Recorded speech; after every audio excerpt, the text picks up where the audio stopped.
Ever feel like you're doing this teaching thing alone? You don't have to be. Shared teaching is all about sharing the workload through the power of collaboration and teamwork.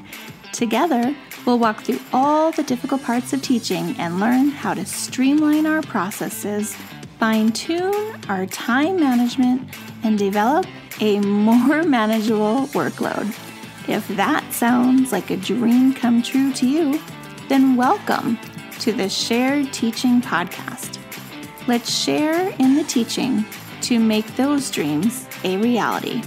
Now here's today's Shared Teaching.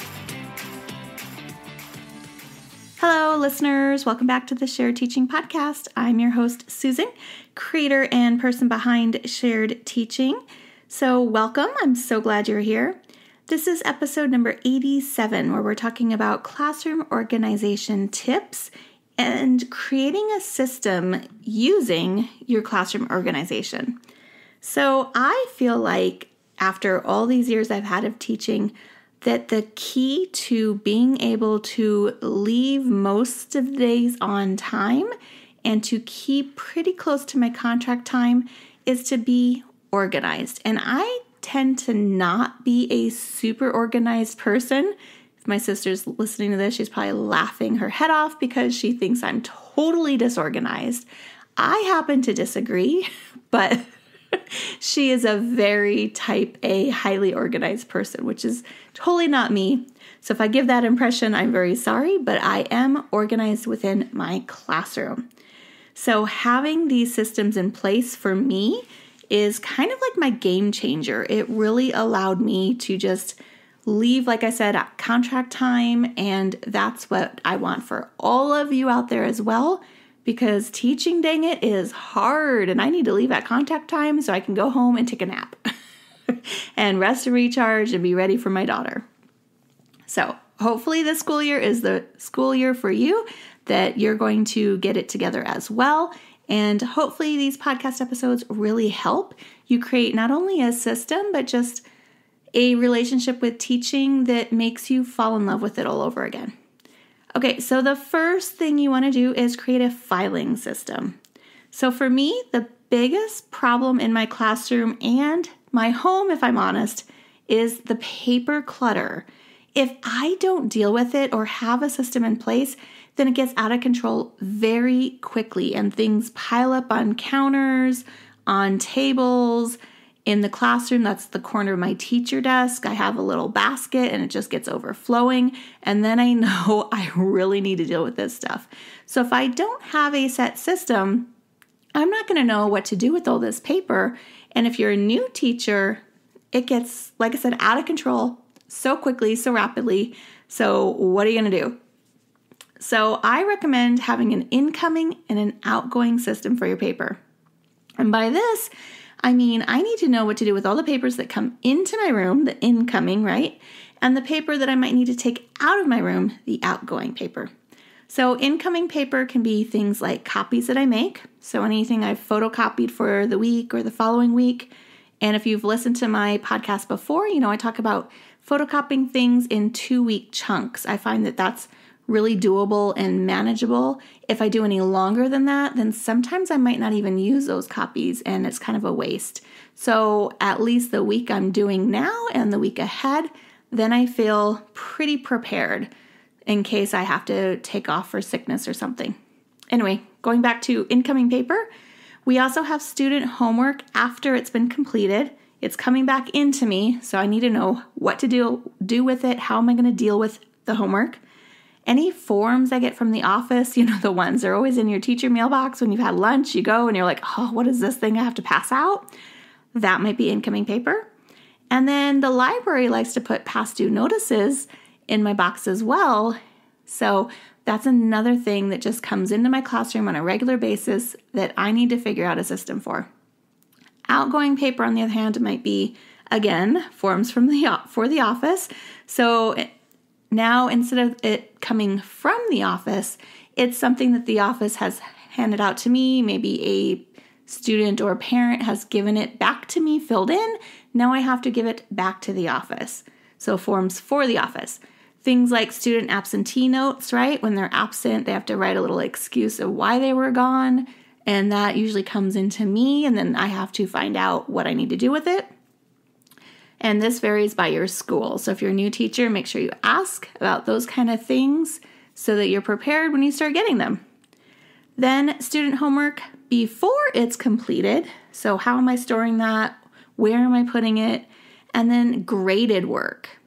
Graded work is probably a huge source of my outgoing paper problem, especially if I'm not keeping on top of my grading. And I've talked about this before in another podcast episode, so you might want to go ahead and listen to episode 74, which is called Organizing Your Classroom, Creating Working Systems. And I go into some of these details a little bit more than I do here. I also have a free back to school, or not even back to school, just an any time of the year challenge. It's called the BTO, kind of a play on the PTO, which some of you might know as parent-teacher organization. So this is Better Teacher Organization, and it's just a free little email challenge you can find by going to sharedteaching.com/courses.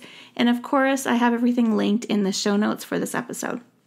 So that really goes into detail of walking you through just all the systems and how I really set up my classroom if you're interested. And then I also offer other teachers and the way they found that organizing their system or organizing their classroom really works as a system. So highly recommend checking that out if you want. It is free and it just takes your email.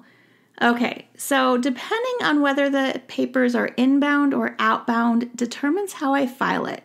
If I look at it briefly and then return it, or I need to recycle it like I might do for homework that gets turned in, it's going to go into that basket on my desk that I talked about. So it's just a simple plastic basket I picked up at the dollar store, just the letter tray basket. And if I need to hold on to it for a long period of time or a longer period of time, maybe a week, 2 weeks, the semester, it goes into this hanging file organizer that I hang on the wall behind my desk. And it fits, I think it might be like 5 file folders. And somewhere I'll see if I can scare up a picture of it. But I am so bad about taking pictures in my classroom. But it's just a little file organizer thing that I picked up, I want to say at like a Dollar General, kind of back to school time. And so just push pins on the back of my wall behind my desk, and there you go. In the past, I've also tried file boxes labeled by subject. So I might have had one that said social studies, one that said reading, one that said math. And then as I did photocopies, I would put them in those file boxes. But I decided that just didn't work quite that well for me. So sometimes it's just trial and error. Try a system that you think might work, that you think sounds doable. And if it doesn't work, tweak it or start over again. Don't be afraid to give up on a system if it's just not working for you, because there's no use fighting something that's not going to work. Whatever you use, you have to have a system that's just going to work for you. Okay, the next tip I have about tackling your classroom organization for systems is student supplies. Knowing how students are going to be handling their supplies, I feel like, is a big part of my teaching day. Often I change my system for student supplies every year to find out what's going to work best. Not every class is the same, but I also might learn a new tip like over the summer from like a teaching group on Facebook, and that's going to make me want to try something new. And that's kind of the fun thing about teaching, is that no 2 years are exactly alike, and you kind of try new things. Now this summer I've seen a lot of posts about pencil storage, and personally I have not tried the pencil war challenge, but I've heard about many teachers being successful with it over the years. So I thought I'd just touch on that briefly in this episode. So my thoughts on this pencil war is that the upsides are students keep track of their whatever amount of pencils each week. I've heard 5, I've heard 7. And this weekly amount should be plenty to keep them from needing new pencils or sharpening their pencils all throughout the week. The downside of the challenge is the cost and time to create these individual student containers of pencils, checking them, sharpening them every week, returning them. But if you want to give it a try, Mrs. Hazelton from the Wise Owl, I believe, is the name of her TPT store, has a free resource called Winning the Pencil War. And again, the links will be in the show notes. So you can kind of read through that, learn what it's about, decide if you want to try it or not. If you do try it, hit me up and tell me, did it work for you? Because I'm always on the hunt of deciding something new I'm going to try. Last year, I tried giving students 3 pencils, asked them to keep track of their 3 pencils. They were allowed individual pencil sharpeners, and they did remarkably well for it. And this is 2nd grade, so I didn't make it a big elaborate thing about checking all the time. I just did spot checks. So I just randomly picked a day and was like, hey, hold up your 3 pencils. You had 3 pencils. And some kids had like 18. Not exaggerating. I had one girl in my class that I swear she picked up every pencil she could find off the floor every single week. And when I went to check, she had nothing but everyone else's pencils. And then some people had like 2, some people had like 1, and here she is hoarding all the pencils. So that was kind of funny. So whatever works for you. But when planning out my supply system for the school year, I first need to decide if I'm going to have group or individual supplies. And sometimes I have a mix of both. Like I always do these plastic book bins boxes, and I get them from Walmart, and I've had them now for, I think I'm going into my 4th year having these same plastic book boxes. And I scored a really amazing deal on them. I can't remember exactly what they were, but they were on clearance at Walmart. And it was barely before back to school had even started. So I scooped those up. And I keep those on a shelf, and those go, and inside those are things that the students don't use all the time, or I don't want them to get destroyed in their desks. So I've noticed with my 2nd graders this past year and the year before that they have this big tendency to just kind of shove things in their desk and not really like pay attention to how it's getting shoved in there, and then like covers are all like accordioned up when they put them inside their desk, and like papers are flying everywhere. So if it's something that I need it to keep a little neater, like it's a reusable book from our reading program, then that goes in the book bin. So that's what I mean by like a mix of both group and individual, because those are considered individual supplies because that goes in their book bin. It's just for them. And I also have them put their headphones or their earbuds in there so they know exactly where they are. And again, they're not getting like destroyed by getting shoved in their desk and lost somewhere, especially the earbuds. That happens a lot. So I also have students keep things like their pencils that they need access to like frequently throughout the day in a pencil box inside their desk. But this next year, I'm going to try to go back to group supplies. I really like just having little caddies on the middle of the group of desks, and students just kind of help themselves. And then the group was responsible for how many things were there and making sure they kept track of the supplies. So I think that might work better for me this upcoming year because I am moving, in case you haven't heard, into a GATE position, which is Gifted and Talented Education. And I will be teaching kids from 3 through 5th grade, third through 5th grade, 3 through 5 or 3rd through 5th. And I will have a lot of rotations of different kids throughout my school week. So I think just individual caddies would work best for me because they'll spend the majority of their time with their classroom teacher. But kind of just think through those kind of things, especially before you start school or when you're in your teacher meetings, of how you envision some of those things coming together in your classroom. And then how often they need to get to things and access them also will inform how you're putting things away or having them put things away.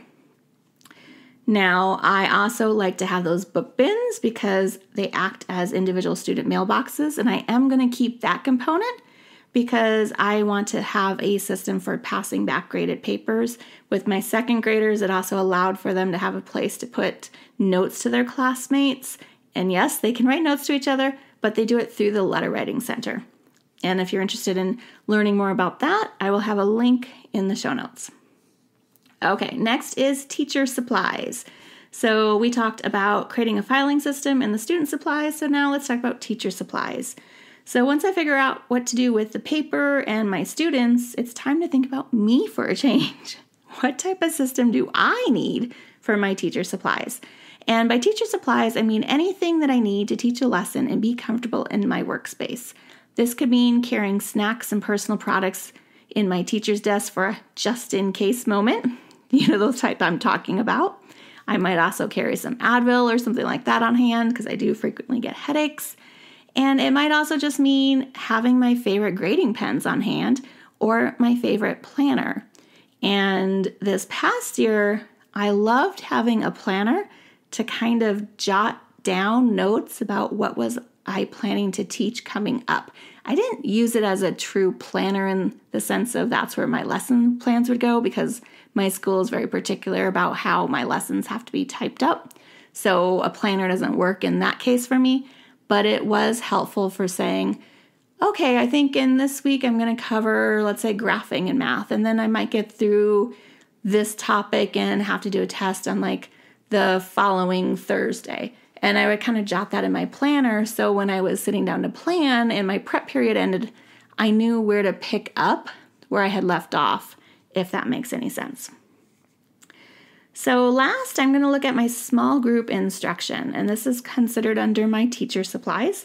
So for myself, it takes me a while to figure out what I'm doing with small groups, and I feel like it's ever evolving as I learn and progress in my teaching career. So again, don't feel like you have to have this all nailed out and finalized. Things can be fluid and it can change, and it just really depends on you and your teaching style and your group of students. Don't worry about your teacher down the hall and what they're doing because it might not work for you anyway. I'm very big on find what works for you. And it's taken me a long time to learn that. So I hope you take that piece of advice from me. So I love using a plastic 3-drawer cart, like those Sterilite carts you pick up at Walmart or Target, to house my small group supplies. I actually have 3 of them. Actually, I think I might have 4 of them in my classroom. But 2 of them I keep for my reading and writing items, and then I have a 3rd one for the math. And this is just talking about small groups.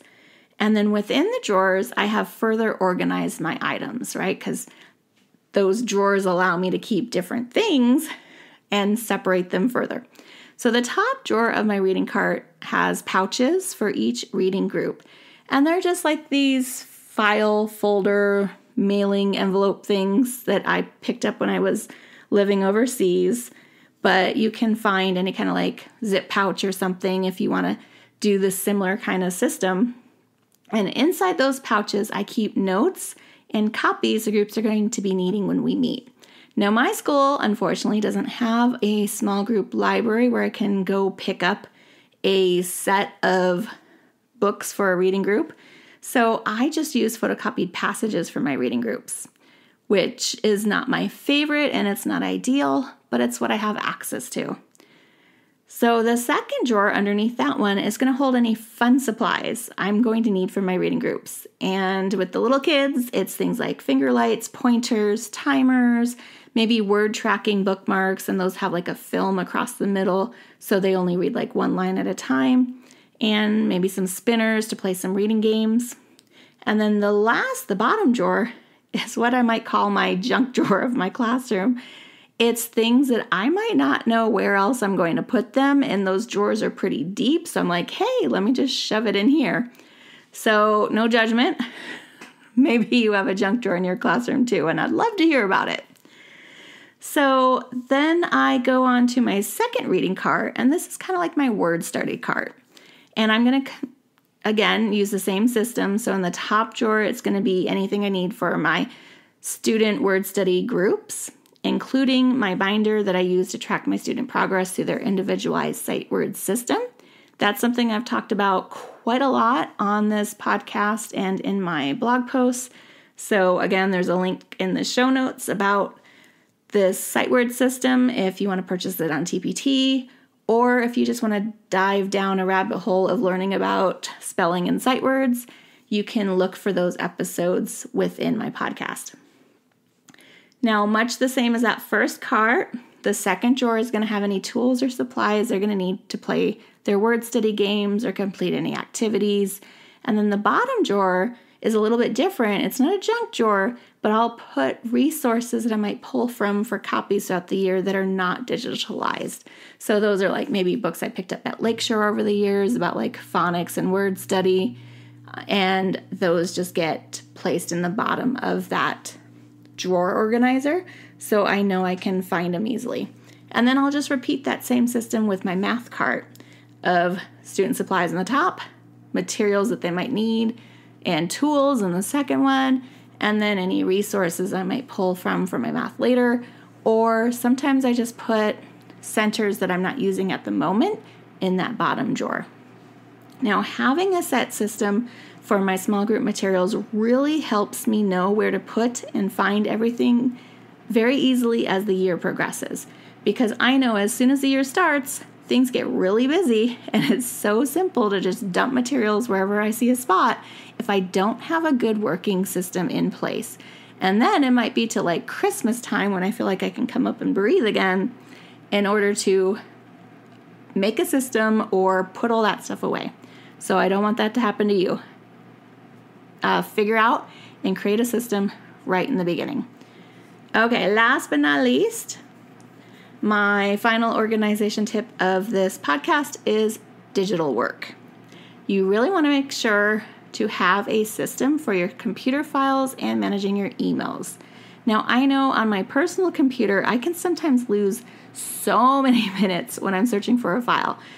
I might have forgotten what I named it, what folder I saved it under, and then I'm maybe getting sidetracked because I'm like, ooh, look at this file I forgot about, and then I'm opening it and looking at it and reading it and be like, ooh, this would be great for whatever, and then I've lost my spot and I've missed an afternoon and I still haven't found my file that I was originally searching for.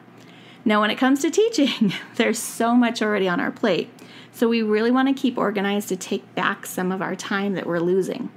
And at the beginning of the school year, I suggest, and this is what I do as well, is spend some time creating new digital folders and email systems for the school year.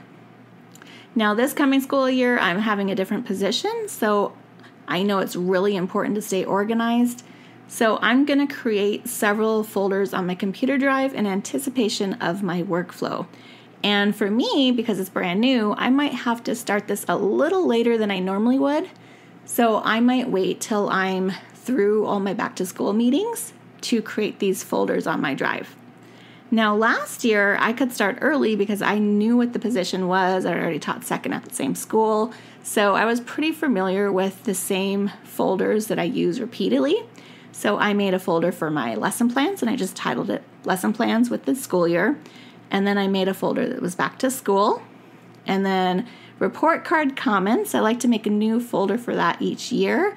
So I might have subfolders within my main folder that just says report cards. And then I put anything that's applicable to that current school year in a new folder labeled with the school year inside the big report card folder, if that makes sense. And then the last thing I create for our folder is called assessments. And again, this is just for that school year, and I'm going to title it with the school year. So I might say 23-24 assessments, and within that, I might put anything that's digital or things that I might scan and upload that I have on hand.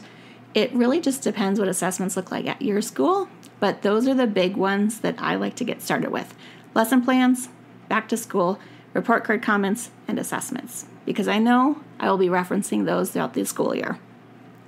Now, for my email, I like to create folders for IEP meetings. I had a lot one year, so it was really nice to have that in one spot so I could go back and look for it for credit at the end of the year with my district. I put a folder for my administration, so any important emails they send me, I drag over to a folder that has their name on it, and I keep it in that folder, so then I don't have to search through my whole email like, where is that email she sent about such and such? I just look in that folder and I can find it. And then as well with my grade level. So I might have one that just says second grade team. And then I drag anything important into that team folder again so I can reference it later and say, hey, what did we say about this? Oh, there was an email. I'll look at my email folders. I can also set up my email to automatically do that for me if I wanted, but I don't usually go into that high-techy of an instance with my email. So on Saturday, if you're new, I have been doing bonus Saturday episodes for June and July for my Summer Snapshot series. So Saturday, I'm actually going to talk more about how to organize your email. So you want to make sure you tune in to check that out. And then the last thing I want to note is that right now, the doors are open to sign up for a free 3-day conference called the Summer Self-Care Conference. And it's not just about take a bubble bath, relax, find some time for you. It's all about things like we're talking about today, about creating systems for your classroom or how to manage your stress levels. And I promise you there's some really good information on there. I have a session about talking about the writing systems that you should have in your classroom. And so I don't want you to miss out on that. Once again, it is free. And it is available now to sign up. So if you go to the show notes for this podcast episode, you can find all the information there on how to sign up. So thank you so much for listening, and I will talk to you next time. Bye for now. If you've loved this show, then join me in sharing the teaching, hitting that subscribe button, and leaving us a review on iTunes, so we can be found by more teachers like you who are ready to start sharing the workload. I hope you've enjoyed this episode. Find new episodes each week on sharedteaching.com. Thanks for listening to the Shared Teaching Podcast.